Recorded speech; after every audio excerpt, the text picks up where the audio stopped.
Thanks for joining us in this talk. So I'm very nervous because it's my first presentation in English, so be patient. My name is Joaquim. I work for Spider Labs in Latin America. Ulisses is lab manager to Spider Labs. So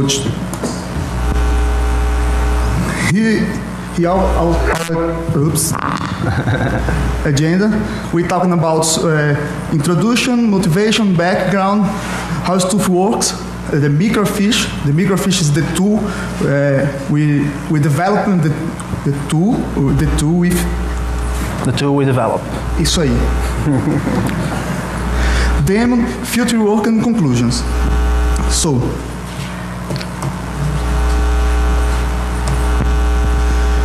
Okay.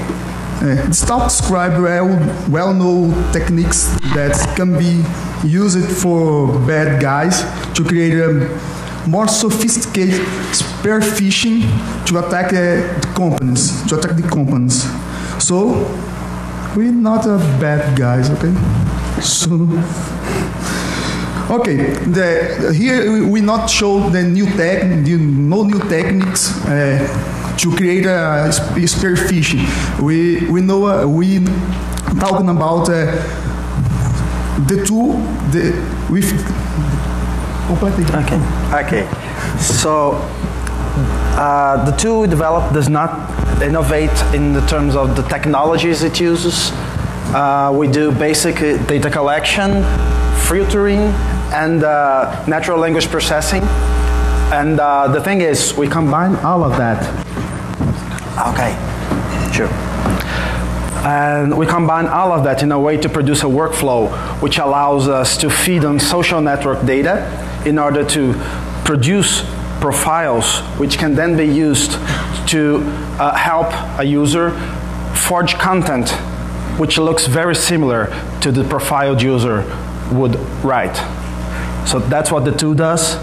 And I think the point Joaquim is trying to get through is we are not really focused on this tool, on innovating on any of these individual fields. The real innovation here is in the way the tool combines all of those and in the purpose of the tool itself, which is to support ethical hackers and to support, we also have a defensive perspective on this because the same metrics and the same kind of feedback we provide on the text input you give us as compared against this profile can be used either to validate if it looks legit and to be used in an attack, or as a defensive measure when you suspect some content that was sent to you, and you can try again and validate that same content against a known profile in order to validate whether it came from some person you have previously profiled or not. Okay? Right ahead.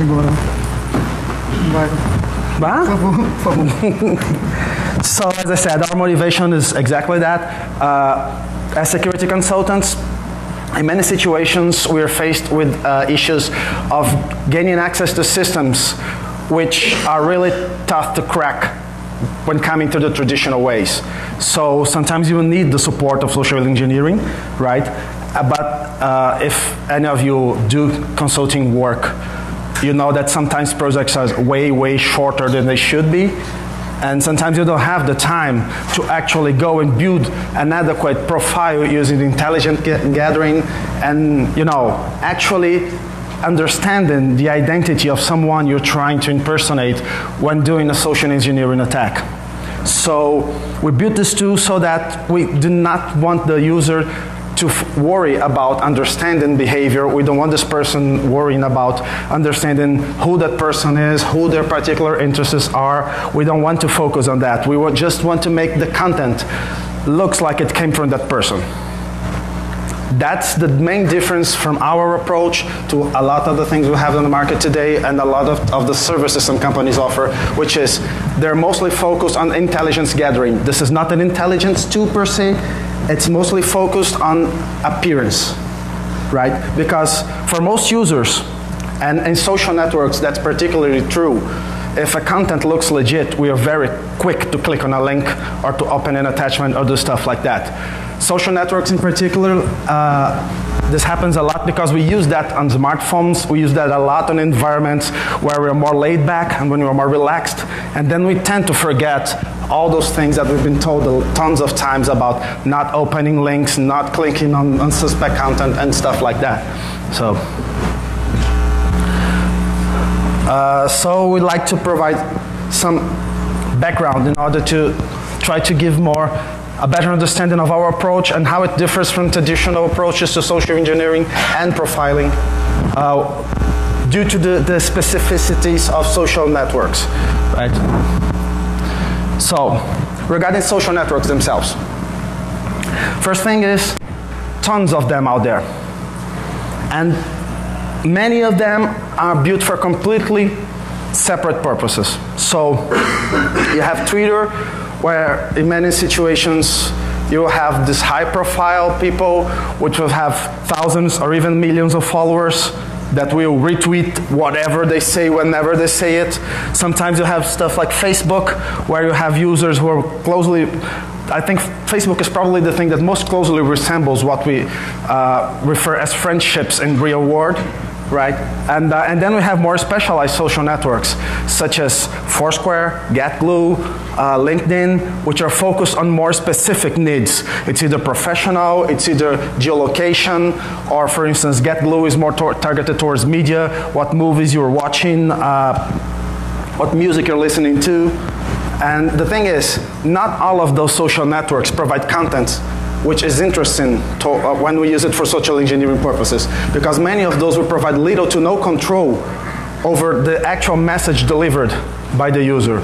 So when I do a check-in to a mover, say in GetGlue, I am allowed to provide a little message, but most of the content of the actual check-in is provided by the social network when it says, my user is now watching the move X, right? Or same thing with Foursquare. When I check into a place and I don't provide any additional message to that, the content is entirely generated by Foursquare itself. And it would say that Ulisses has checked in at place, whatever. So for our purposes, that's pretty much useless because that's the same for every single user out there. It does not give context, and we're talking about spear phishing. Spear phishing is all about context. We have to provide some message that will make the user believe that it actually came from the person we say it came from. Right, so, no, you can go back a little? No? Okay, no, so go right ahead, sir. So there's also the overlap of social networks, which is an issue. A lot of social networks allow you to link accounts so you can publish status from one social network to the other. For instance, when you do a check-in in Foursquare and have your Twitter account linked to that, it will post a tweet saying, you have checked out in this place, right? And we'll talk about this later on, but the main issue with that is you cannot use then that source as an authoritative source of user-generated data, because you now have a lot of content that was not actually written by the user. It was posted on their behalf by these other social networks, but will show up in their timelines as if it was written by those users. So we have to filter those out. We'll talk a little about that later. So we mentioned that, yeah? And the purpose of the end purpose of our tool, phishing, right? Phishing in the traditional sense is pretty much, throwing a bait, see if anyone bites. That's where the term came from. Spear phishing, more targeted phishing, something that's not really like throwing it out for any specific user, but rather throwing it out for a very specific user or a very specific user profile at least, right? So this is what we're talking about here. Social networks can help us in that regard because in a lot of scenarios, and this already happens today, sometimes you will trust stuff a little more when, say, you get mentioned by someone directly by your user ID on a social network status update. I don't know if any of you got that already, but it's quite common as used by some people to gain followers. So they will post random garbage and then mention a lot of random users in their tweets. So you eventually click on their profile to see who is this guy who's mentioning me. And that could lead to a bunch of other consequences, right? So that's what the kind of thing we're talking about here, which is trying to give more context to that. So instead of looking like it came from this random person who mentions you for no particular reason with a nonsense message, we want to make it look like there is a legitimate reason, and we want to provide we want to provide you with a tool that helps you support writing content in that way. Okay, so the data pre-processing, what is it? As we said, tons of data sources, right? These data sources, some of them interesting to us, some of them not. Also, in Twitter, which is what our tool right now is tailored for, there is the concept of retweeting, and then retweeting has two distinct modes, which is native retweets and quote retweets, which they used to call old-style retweets, right? So when you're doing what with Twitter call a native retweet, you can actually obtain the information that content was not originally written by the person in the timeline it's appearing on, right? So you can see that, okay, this is something else being quoted here. But for old-style retweets, right, or quote retweets, you actually prefix the message with an RT, a mention to the original user, and then the content. And the problem with that is that sometimes people will add content to the end of the message. Sometimes they will alter the original message so they can fit their message appended to the original message, right? And dealing with that kind of scenario in an automated way is extremely hard, because that's free-form text out there. People use different kinds of formatting. People use different, they will also sometimes abbreviate words. When we talk a little later about natural language processing, we will see that that breaks a lot of the stuff we try to do when doing analytics with the words the user would use. So we do a lot, we provide an interface where the user can do a lot of data filtering in and pre-processing in order to guarantee that the actual data that gets indexed and builds the profile and the dictionaries and all the data structures used to support the production of content are based off good data only, and not just random data sources or random social networks or quoted content mostly. So this is how we do it today. Okay, so we have the raw data set, and that would be like the message there. Had lunch with, that's my user, you are MA, and Espinhara is Joaquim, right? We have hashtags. Hashtags are particularly important because hashtags is something that the user wants to specifically categorize the content on. So when I use a word without it being a hashtag, and I know that sometimes we abuse that, but the intended purpose of hashtags is that we would provide a way of adding a tag to that message so that we want to explicitly indicate that it's about some topic or some subject or some, you know. And we rank those differently than we rank regular words, because that's the user explicitly stating, okay, this message is about this. This is different than the same word appearing without being tagged. So we do the cleaning, we extract that, we use that separately. We'll show you in a few minutes when doing the demo that the Twitter API provides a very clean and very nice way of us to handling that, because they already index all the hashtags, all the user references, and all the URLs present on a given tweet. So I can remove that from the text content, and then I can have that back from the metadata that I get back from Twitter using their official APIs. Right? So for the text processing part of it, we remove the hashtags. Next thing is we have to understand what inside that content is particularly special. In the case of Twitter, that would be user references, right? So if you receive a message that mentions a user as it came, so say, Joaquim mentions me in a message, that's common. Joaquim mentions someone else he's never talked to, and you as a follower of him never even heard of. That will raise a few red flags. So this is also something that is used on the ranking of messages, which is like we check for all references in index content to given users, to a given set of users, and then we validate that against this dictionary of users we built based on this. And finally, we add temporal references. So like the today in that message, it refers to the day the tweet was actually posted. It's not today as the day the message is read. It's today as in the day the tweet was posted. So we also have to understand that. We do that on the actually this is not even on the data preprocessing, this is done later on the NLP part, on the natural language processing part, on which we have the adverbs for time and stuff like that. We compare that to the time references and then we index this in a timeline. I'll show that in a little bit. Okay, so NLP. So NLP basically is the processing of natural language content, right? So we didn't try to do that. That's a hard problem, real hard problem. We used available libraries for that.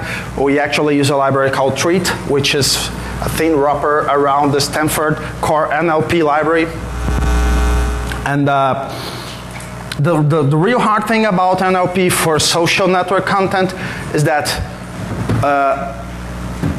first, there's a lot of content in social network, text messages, so textual content, which is not really words. So URLs, user references, and hashtags are just an example of that. But sometimes you get additional stuff, like say, sometimes you get abbreviated words, sometimes you get acronyms, and sometimes, especially with younger people, they will cut out vowels, they will abbreviate words to completely meaningless abbreviations that we can't really address with traditional NLP. There are efforts in trying to expand the NLP parsing abilities of existing tools in order to better support that, but we couldn't find a library that provided all the available metrics we need to use, combined with good support for, you know, SMS-like text input. So there's very little out there that will do the kind of stuff that Treat does for us today, and also handles well abbreviated words, words without vowels, acronyms, and things like that. Okay, so this is, let me check the time. Yeah, we're rushing a little bit, but it's better because you can see the demo and see how this actually looks. Okay, so, okay, yes, I'm interfering right now. Okay. So how this works. Some of the concepts we built. First thing is, we need someone to profile. We call this an unknown subject, unsub. Anyone who watches Criminal Minds have probably heard the term before. Based on that, we then provide a list of social network IDs we can use on that person. The tool today supports more than one social network ID, but the current implementation is Twitter only, right? So you can have multiple Twitter accounts linked to a given subject. Sometimes that will happen a lot because, especially in corporations, people will have their individual or outside work IDs. They will have their corporate identities. They will have sometimes they handle social media for the company, and they will have multiple accounts. And even if they sound like they express themselves in different ways through those identities, they cannot really hide the specificities of the way they write. So for instance, there are tons of studies that say for example, that men tend to use more adverbs, women tend to use more adjectives.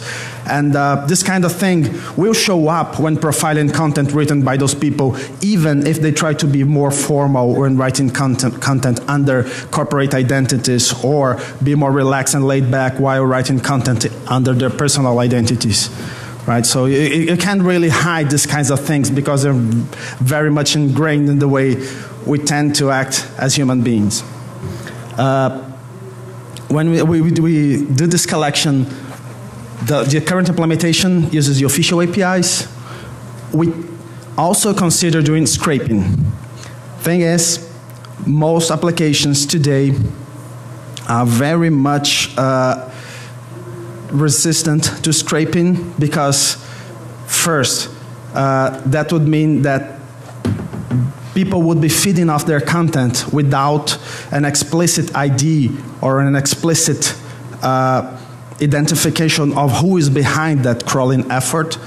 That can't happen when you're using the official APIs because you have to use social network issued application ID and user ID when doing all the data gathering. So they know who you are, they know what is your application, and they know what's exactly the data you're fetching off them. That doesn't necessarily happen with scraping, so most social networks, they tend to be very resistant to scraping the HTML for user content. Also, there's the issue of authentication. One thing we were worried about while writing this too is that sometimes people will protect their content, right? So if you use Facebook, Facebook has tons of knobs and switches and anything in order for you to protect your information. A lot of people don't understand how that works, but they are there if you do understand. With Twitter, you can actually protect your tweets. So if someone tries to follow you, you have to authorize them in order for them to be able to see your tweets. Other social networks also provide similar controls, but the point is, if you are already authorized to see content produced by a given person, we wanted you to be able to. And the only way to do that is if in some way the application is able to use your identity when talking to the social network, right? When we're talking about the official APIs, we'll talk that in a little bit, that means OAuth. Right? So OAuth is that thing we will show you a little bit in the demo. That little thing when you sign in with Twitter or you sign in with Facebook, and then you're directed to their page, and then you will confirm that you allow this application to use your identity, whatever, and then you get back to the application. And when you do that, you're basically giving that particular application some right over your data on the social network side, right? And that's a very clean way for us to handle the issue because we don't ever touch the credentials of the user on that particular social network.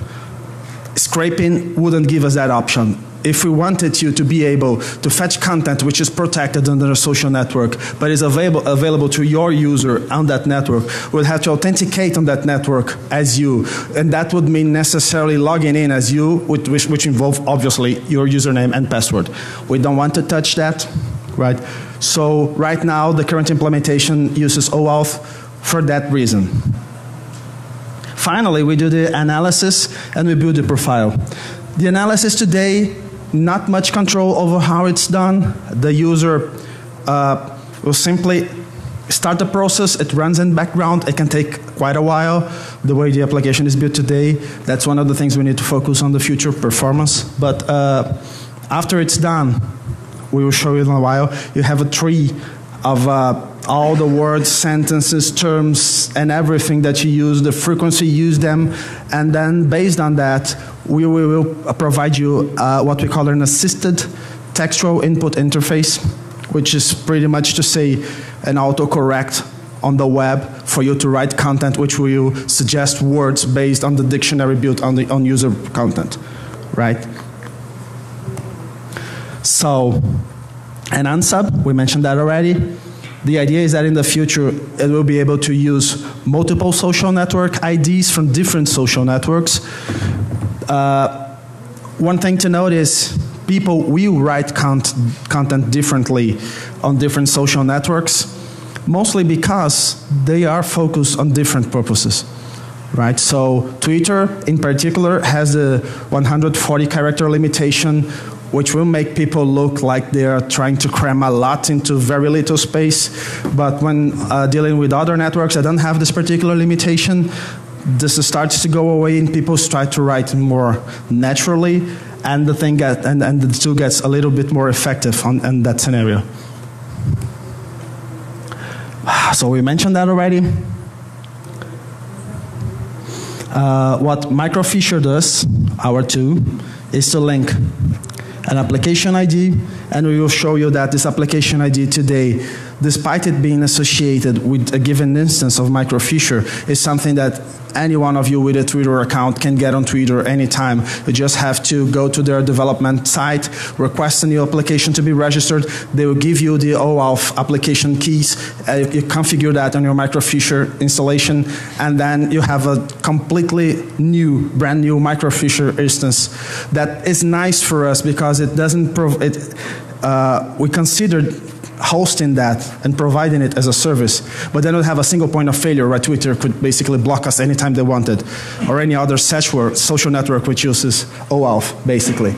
So the thing is, this is a little web application that will run on your computers, and you can get yourself a separate application ID for every instance you get it running. So, okay, so Phisher, what it is. Phisher, as we mentioned before, was supposed to be our reference implementation for this particular concept, right? It serves two main purposes: validate potential unknown subject content. That's the defensive perspective. That's validating something provided by a suspect source against a profile we already have, right? And what we think is the main innovation in the tool, which is the assisted textual content input, right? So the assisted textual content input will basically provide you tons of metrics, not really tons, but some metrics in real time while you're entering text, and we will also suggest you words that are most commonly used by the subject. And just so we can show how it looks like, this is how it looks like today. So we have Luis, who is in the audience, and we have Nick Pecoco, right? They were our guinea pigs for this experiment. So Luis has a user Effin on Twitter, right? And I have 3,240 tweets from Luis in this database. The oldest one is about 2 years old. The newest one is 11 days old, right?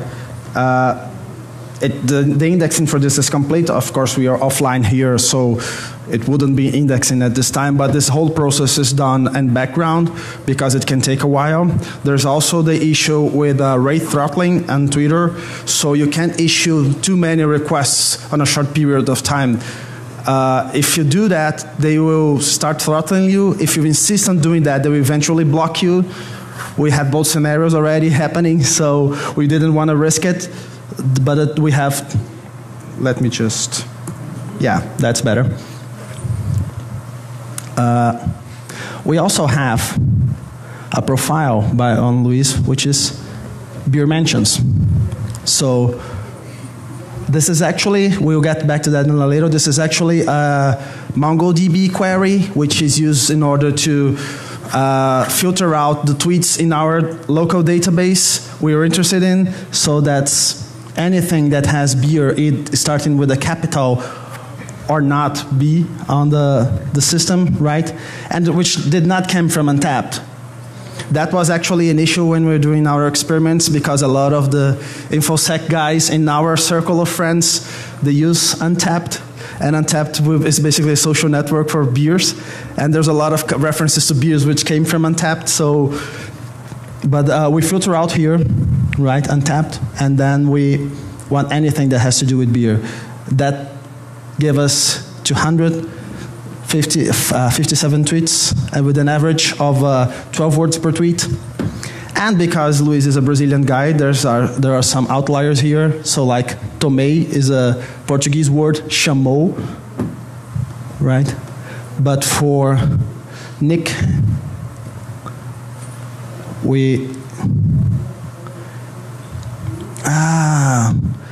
now why that? Okay, no, that's the wrong place. It's here. So mentions the trust wave here. Same kind of syntax. Anything that mentions with trust wave in the text and does not contain an RT at the beginning of the text, right? So that amounts to 17 tweets with an average 17 words per tweet, and these are the most commonly used words, right? So this is pretty much what it looks like. It's very, very simple, as you can see. The fun part is this one, right? So, okay, so let me just get back here.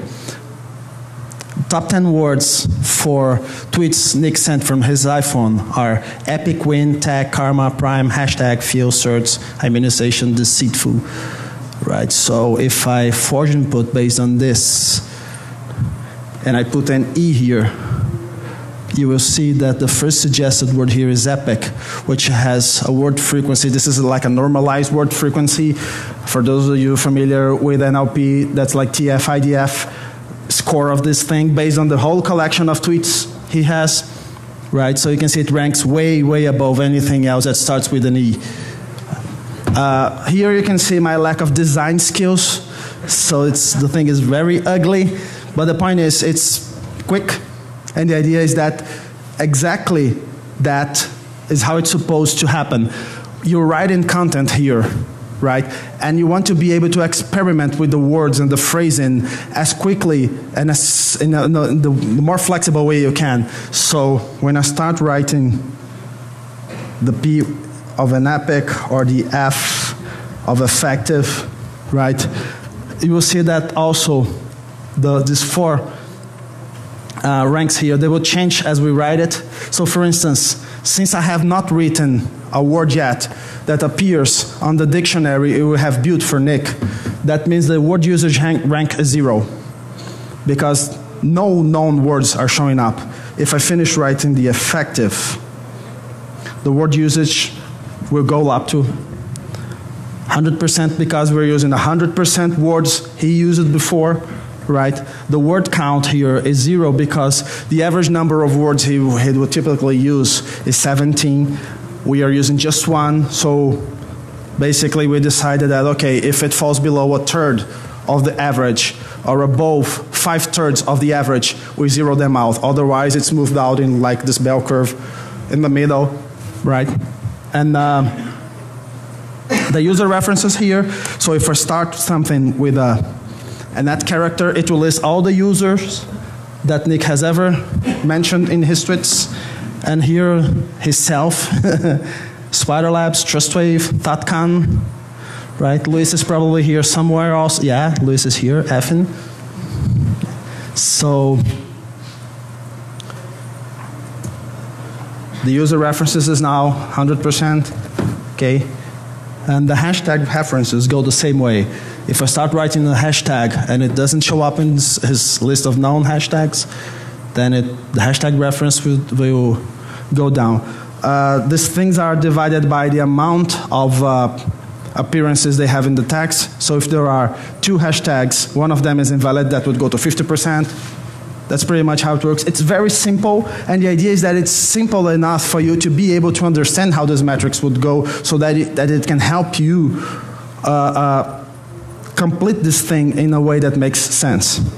The point is, for forged content, you will never typically get 100% in everything, because if you do get 100% in everything, that means that you used only words, references, URLs, anything that the original user produced, right, at some point in time. So you're basically copying him, and you're not achieving your purpose of actually producing a phishing message, right? So, but let's go back to our regular presentation. So that is the assisted textual content input. As you just saw, Microphisher is a web application. It's reader only for now. It's open source, right? It's GPL v3. We use these components on the back end. It's a Rails application. It uses MongoDB plus Mongoid, which is an object relational mapper. We use delay job for background work.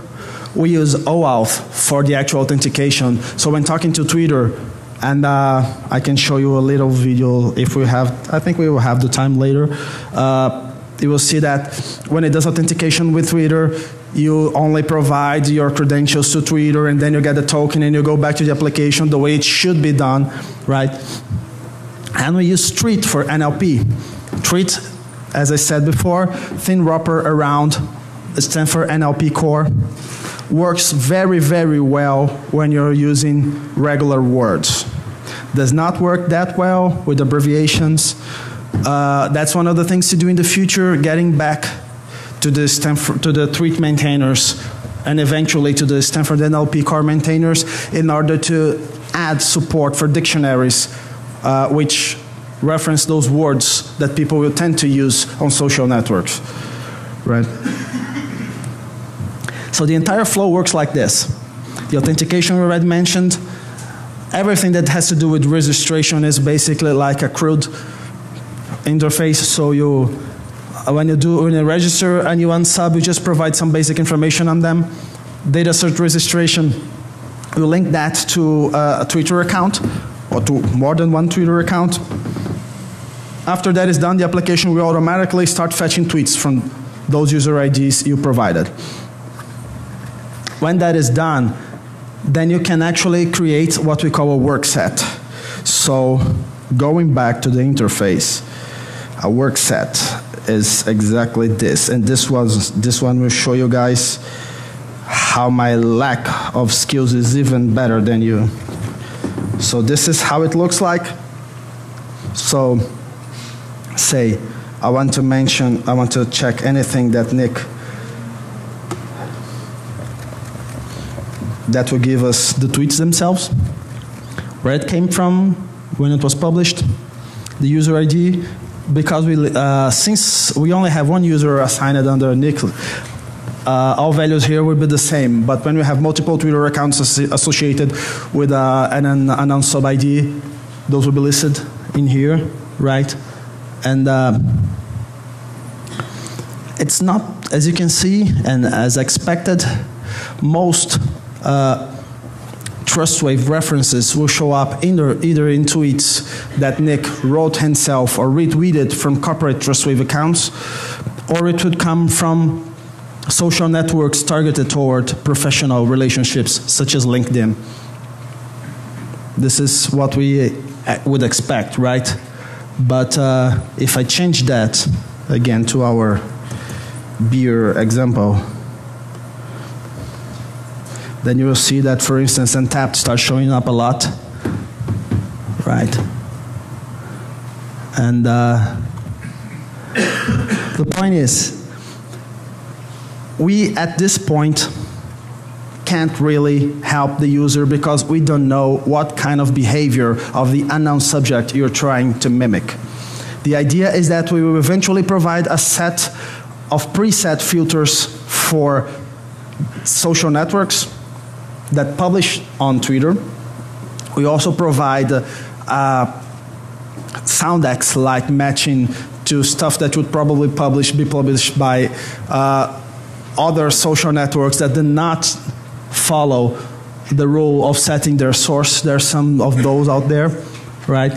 And but the point is, we can't tell you what is relevant and what is not in this whole amount of content here, because that will depend a lot on the kind of message you're trying to send on your forged content. So we actually thought about that a lot, and we couldn't find a way of, say, creating a filter that would work for at least 2/3 of the people who we thought could be using the application. So we decided that for this initial version, we won't try to be to make this like a wizard-like thing where you press next, next, next, and it would spit out a phishing message at the end for you.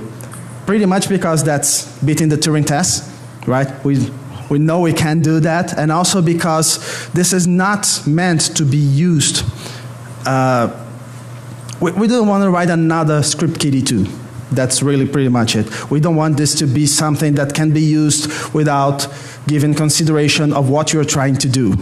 We need you to understand what the tool can be used for, and want you to know what kind of content you're looking for when going through a set of tweets from an unsub. Okay, so we have the numbers here. There are 290 tweets that mention beer. And when you do that,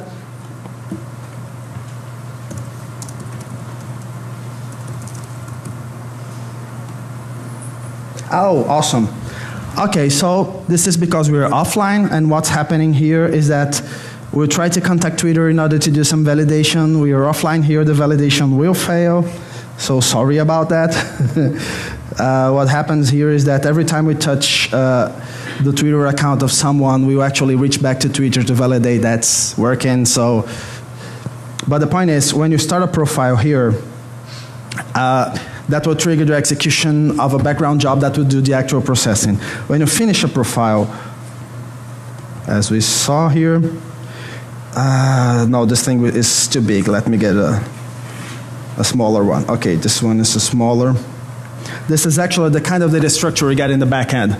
So here you can see that we have the words, we have these are called POS tags, and they will show you what kind of word this is, if it's an adverb, if it's a proper noun, an adjective, stuff like that. The idea is that we will eventually introduce machine learning into this thing so that we can do partial analysis while we're writing content in order to evaluate if, for instance, you are using a word in the context of a noun, of an adverb. Today, the dictionary does not take that into consideration. But the idea is that we need to add some kind of support of machine learning to this thing so we can do partial NLP analysis while the user is still building the sentence. Because as of today, if I get that thing that you're writing on the text input, send that to treat for NLP analysis and get the result back, it won't work because the sentence isn't complete, right? Okay, so going back.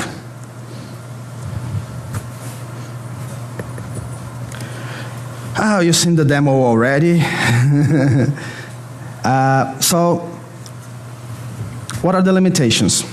First, Twitter only allows us to fetch the latest 3,200 latest tweets from a given user through their official APIs. For a regular person, that means around 2 years worth of tweets, right? But for some people, 3,000 tweets is too little because they will tweet, by the minute. So this is something we cannot get over. This is a limitation of the official APIs. The only way of getting over that would probably be through scraping, and we already mentioned the limitations of scraping. We didn't want to do that at this point. Second limitation is partial NLP analysis. We already mentioned that. We can't do that while we're writing the content. So we can't actually get that thing that you are writing, which has partial words on it, which is not really a complete sentence, throw that to our backend engine and have it actually understand what each word in that sentence is without having the complete thing. It doesn't work like that. Third thing is the interface itself. And I'll show you guys the actual back end of this thing so you can understand how powerful the engine is. So for instance, one thing we don't have in the interface today is, let me just, Luis, sorry for using you so much as a guinea pig, but so here we have, for instance, the kind of attributes available on a tweet for us to filter on. So we have, for instance, the text, the source, if it was in reply to someone else, the user that wrote it, right? You also have what we call entities. Entities will include URLs included in the content, hashtags, and user mentions. That's why we were able to do the filtering on the text. But we can throw that content away and have it in the metadata that Twitter sends back to us. This is the kind of thing that we really wanted to be able to provide you in the interface. But again, as I said, due to my lack of design skills, I couldn't find a really nice way of making this kind of flexibility in the query be made easily done on the web interface. Here they are, the URLs, the user mentions. Right, so for instance, this is like the oldest tweet in our database by Luis and the newest one by Luis, the dates from those. This is really easy to obtain if you know. Okay, this is really unreadable, sorry about that. So this is like, okay, I want the minimum value of the created attribute for the status attributes of the FN data source, the max value, and I can be as flexible as some say something like this. That's basically a query that will get anything that mentions TrustWave in a case-insensitive match, which were published in the latest 120 days. Right? So what I wanted to show with you is this. The backend is way more powerful than what the interface allows you to do today. This is mostly due to my lack of web interface skills. And that's one of the main reasons also we want to release this thing as open source. We want people who are better than us at user interfaces to be able to contribute so that this kind of flexibility is made available in the interface. Building presets, building rich interfaces that would allow you to construct these kinds of queries in an easy way so that you can have profiles which are as tailored to your needs, as finely tailored to your needs as possible, is something that is really above our design skills today. So finally, and where do we want to take this thing? First and foremost, support for additional data sources, right?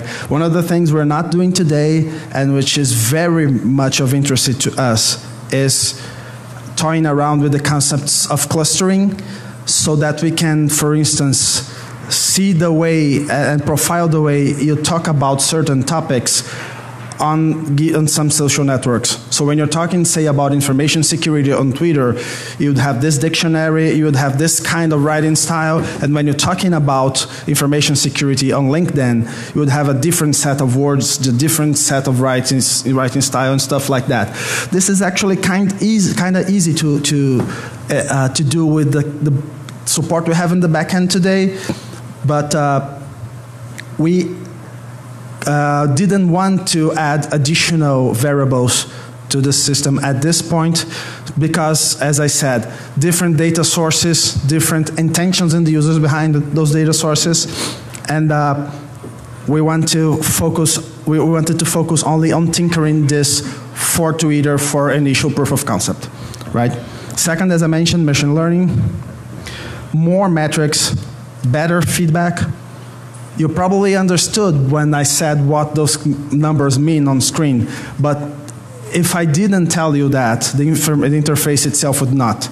So we want for you to be able to understand better what those numbers mean, so you can actually modify the way your writing style goes, so that it better fits what the application expects.